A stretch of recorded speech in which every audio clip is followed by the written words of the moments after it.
السلام علیکم دوستو، کے پولیس B1 ایگزام پریپریشن کے پارٹ 25 میں خوش آمدید۔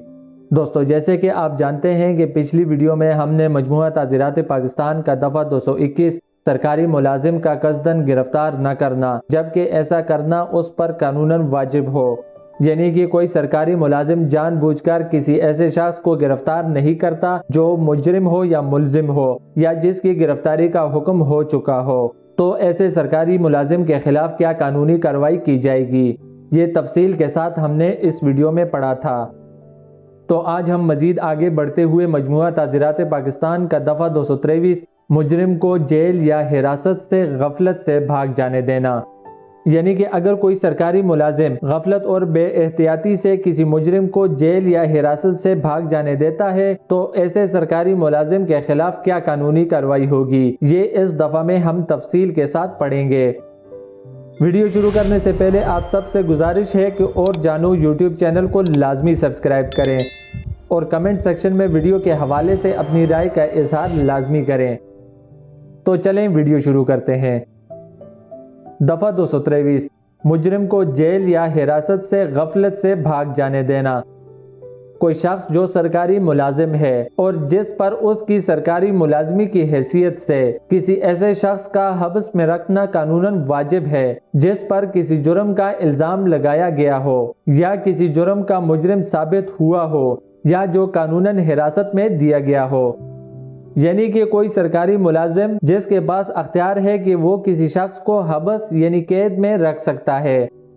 یعنی کہ کوئی ایسا شخص جس پر کسی جرم کا الزام لگایا گیا ہو یا مجرم ہو سکتا ہے، یعنی کہ اس پر جرم کا الزام لگایا گیا تھا اور اس کے بعد عدالت سے ثابت ہو گیا کہ اس نے یہ جرم کیا ہے تو وہ مجرم ہے، یا جو قانوناً حراست میں دیا گیا ہو، یعنی قانونی طور پر جس کی گرفتاری کا حکم ہوا ہو، غفلت سے اس شخص کو حبس سے بھاگ جانے دے تو اس کو قید محض کی سزا دی جائے گی جس کی میعاد 2 سال تک ہو سکتی ہے یا جرمانے کی سزا یا دونوں سزائیں دی جائیں گی۔ یعنی کہ یہاں پر ہمیں بتایا گیا ہے کہ کوئی سرکاری ملازم غفلت اور لاپرواہی کا مظاہرہ کرتے ہوئے کسی مجرم، ملزم یا کوئی ایسا شخص جو قانونی طور پر حراست میں دیا گیا ہو اس کو بھاگ جانے دیتا ہے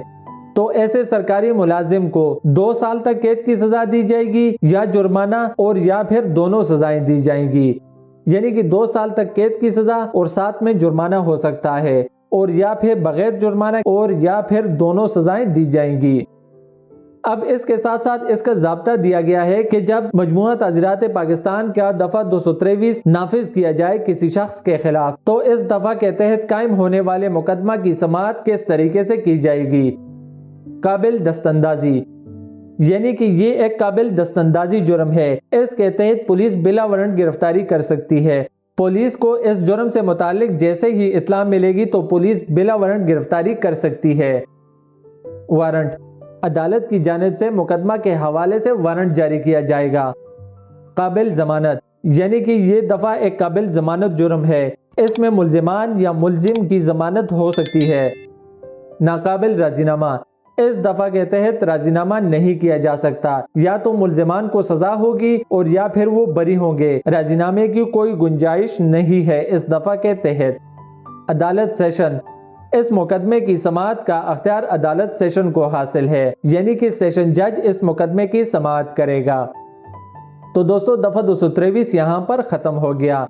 آج کی ویڈیو کی سمری کریں تو آج کی ویڈیو میں ہم نے مجموعہ تعزیرات پاکستان کا دفعہ 223 مجرم کو جیل یا حراست سے غفلت سے بھاگ جانے دینا، یعنی کہ کوئی ایسا سرکاری ملازم جس کے پاس قانونی طور پر کسی شخص کو گرفتار کرنے یا اس کو حراست میں رکھنے کا اختیار ہے اور وہ غفلت اور بے احتیاطی کا مظاہرہ کرتے ہوئے کسی شخص کو حراست سے بھاگ جانے دیتا ہے تو ایسے سرکاری ملازم کو 2 سال تک قید کی سزا ہوگی، جرمانہ یا بغیر جرمانہ اور یا پھر دونوں سزائیں دی جائیں گی۔ تو دوستو یہ تھی آج کی ہماری ویڈیو، امید کرتا ہوں کہ آپ کو پسند آئی ہوگی۔ تو ملتے ہیں اگلی ویڈیو میں، تب تک اپنا اور اپنے آس پاس کے لوگوں کا بہت سارا خیال رکھیں۔ اللہ حافظ۔